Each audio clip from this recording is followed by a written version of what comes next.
We're living in a psyop covered up by another psyop. Now, the next tape is your typical one where the driver just keeps driving, never even flinches with the gun. And he stops the tape. And he says, look at the tree.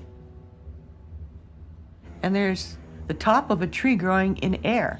Is the Zapruder film a psyop? Where we lied to is now we just found out there are still thousands of documents missing from the JFK release. You heard me correctly. All of this as now historians and conspiracy theorists are sifting through the documents while other people are just being a little bit lazy here. We're doing our best to look at everything that we can see here.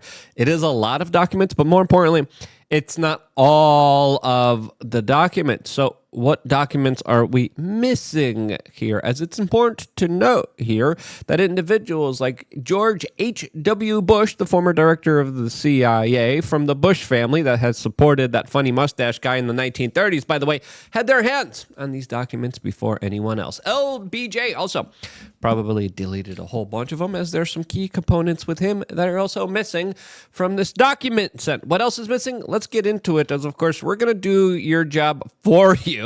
And if you want to be that lazy person, you can, because you're here on the right channel, as we have been covering the story for an extremely long time. We had experts in this field on this channel for many years on end now that we have been researching, talking to, and doing deep dives with. And the rabbit hole goes pretty deep, especially with the JFK assassination. All of this as there's a big incident unfolding right now at CIA headquarters, where police and SWAT have been activated right now. What are the details of exactly what's going on here? I don't know, but it's suspicious. And of course, everyone conspiracy senses are abuzz right now. When that story develops, we will tell you exactly what has happened here on this particular channel. Click the subscribe, click the notification button, because as soon as news breaks, I'm on top of it. And we have been truly putting in a lot of effort to make sure that we cover the stories before anyone else does, from a perspective that is extremely unique, as we just found out. Yep.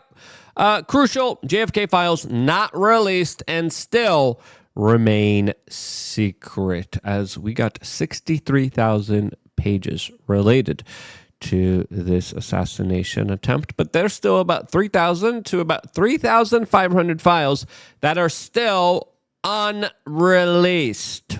What is in those files? As the National Archives said on its website, that in accordance with the president's directives, the release would encompass all records previously withheld for classification. But Morale said that was released Tuesday did not include 2/3 of the promised files, any of the recently discovered FBI files, or 5,000 Internal Revenue Services records. Okay. Why haven't those files been released here? As there should be a bigger push here.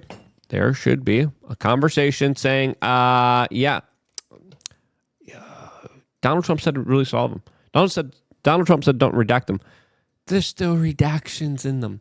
Now, we got 64,000. We're still finding new things out every single moment. I'm on social media. I'm going through these documents myself. I'm seeing what everyone is saying about this. There's still new developments coming out. We're going to talk about those new developments.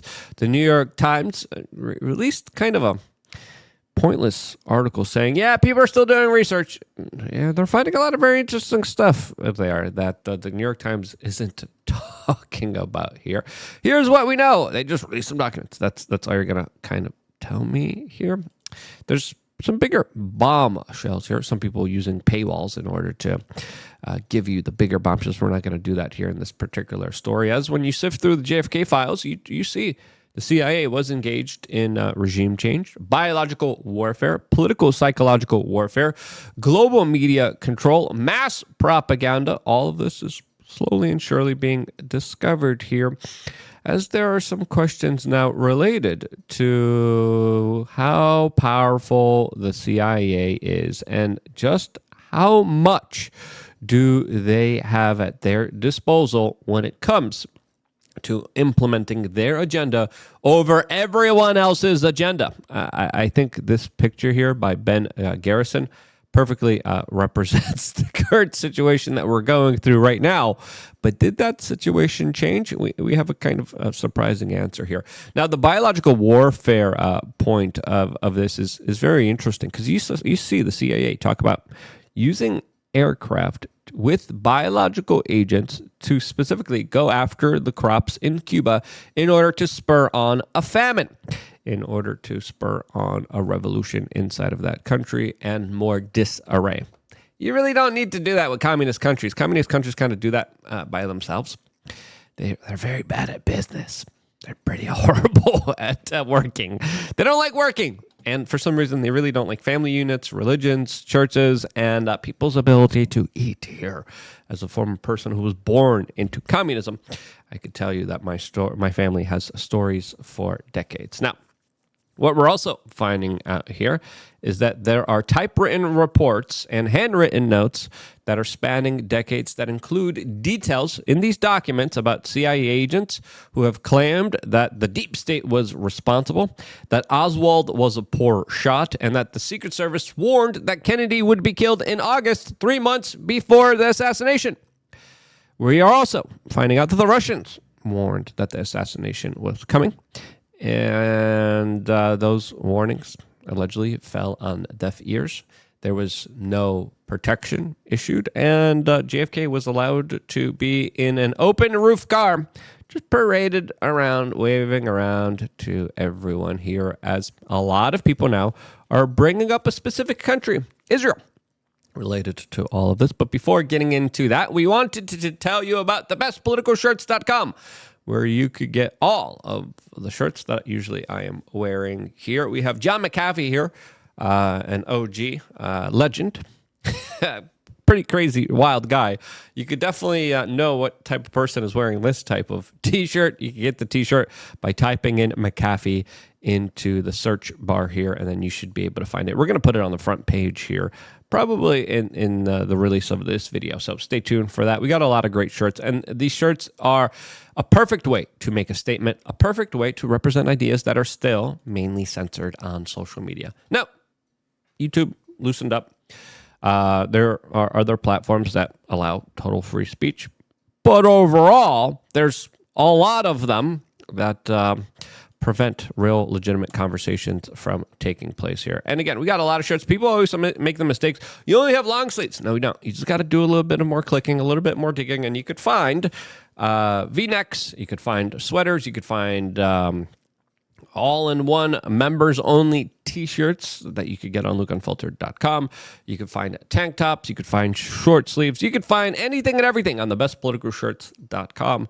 And if you're just bored, just even scrolling through some of the T-shirts will be very entertaining for you.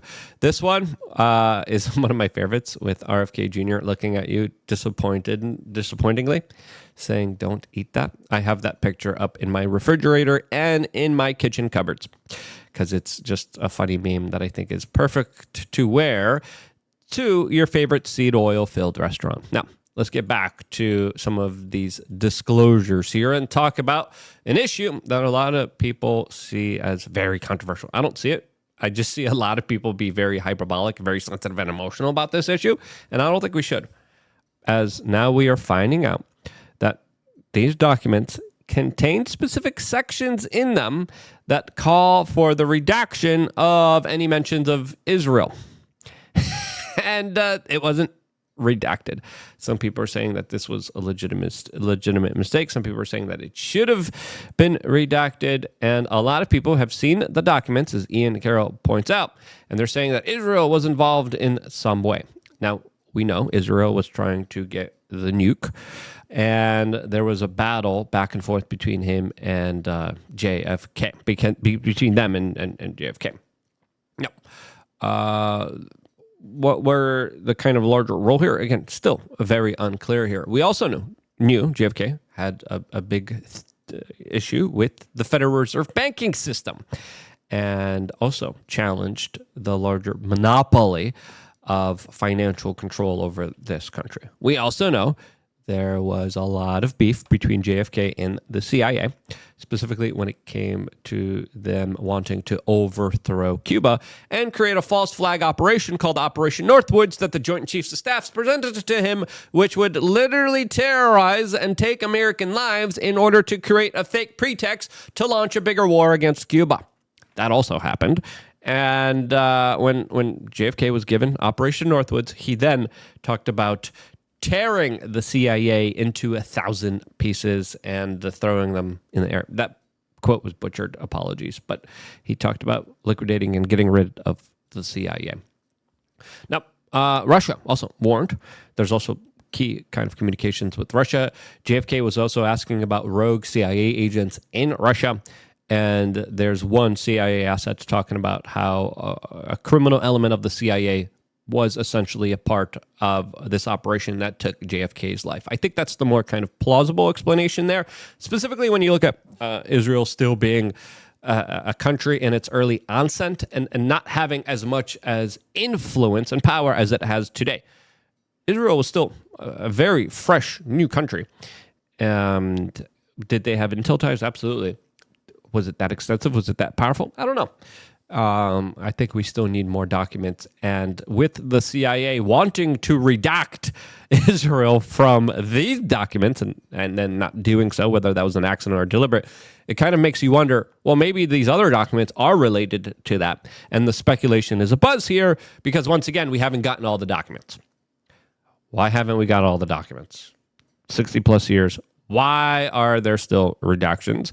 And let's talk about that, because there's a specific transcript that has happened between LBJ, who many people believe was the person that knew what was going on, was a part of it, and played a major role in the plot to take out JFK. There was a conversation between LBJ, the new president of the United States, and the CIA director, John McCone, at the time, that has still not been released to the general public. As the Daily Mail points out, that these documents could have answers to the questions about the possible involvement of Cuba and other countries as well. Cuba, Russia, Israel. Big questions still remain here about how everything was unfolding.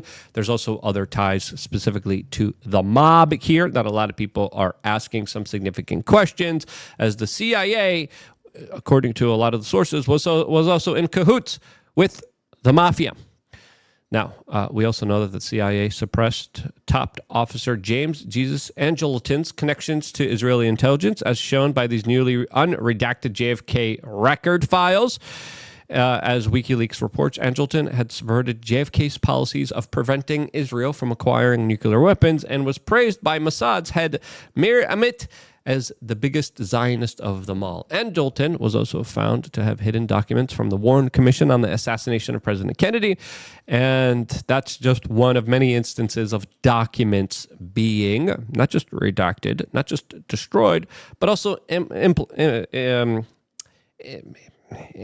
implemented. So when we look at all of this, we also have to understand we're living in a day and age of psychological operations. These were the guys. This was the agency that was just doing whatever they wanted to with the American public. They were drugging them, and then they were saying, oh, let's see what happens when we give them 100 tabs of acid. Let's see this man go crazy. Oh, he jumped off the roof. Oh, let's cover that one up. That's literally what they did. And when they did that, a lot of people have seen this intelligence organization as a very powerful force that also was writing news headlines, that was at the board of directors of many of corporate media outlets that are still around today. You think that they haven't figured out a way to use psychological operations? You think they're not using psychological operations when it comes to these releases? Because all they have to do is they have to put in documents that muddy the waters, that confuse people. And I think that is something that we should be thinking about here, because what better way to obfuscate the truth than to confuse the hell out of everybody? Lots of people are confused. We can't be missing the prize here. Also, the Australian government, the Australian spy boss wanted the CIA to keep key elements about this entire saga secret from the general public. Was the Australian government involved here? What's really going on here? As we also found out that 10 days before JFK was assassinated, he demanded that the CIA brief him on UFOs. Interesting here. Now, we do have a rogue criminal element of the intelligentsia of the deep state that was created after the 1940s. It looked like JFK was at odds with them. He was battling them. He was not going along with their plans. They have since probably taken him out. Probably it was a multi-agency operation. And since then, they have become a very big, powerful force that also has been at odds with Donald Trump, who also coincidentally had shots fired at him. That very closely almost made him lose his life on national television. Now, has the CIA been brought to heel here? Well, according to Congresswoman Anna Paulina Luna, there's an unquote sung hero with the JFK declassification efforts, and that, of course, is John Ratcliffe, the current head of the CIA. Now, personally, I'm hearing that this guy actually is clearing house, actually is doing a good job. His first days in office, by the way, he released a letter confirming what we have been telling you here for a long time, confirming the lab leak, which was a pretty big deal here. What will happen now with the role of the intelligence agencies, with the CIA under Ratcliffe's leadership? What else are we going to be finding out here? As, of course, in the 1960s, these guys were regime changing, using biological weapons, political and psychological warfare, having global media control, and implementing mass propaganda. What do you think they're doing now? That's the big question. Let me know down in the description below. Get your shirts at thebestpoliticalshirts.com. We got a lot of really great shirts out there that truly are very unique. Great conversation starter. And we do appreciate you getting the shirts, which supports you becoming a vocal person that isn't afraid to live your fullest truth. I love you guys. Stay tuned for more here, all exclusively on youtube.com/wearechange.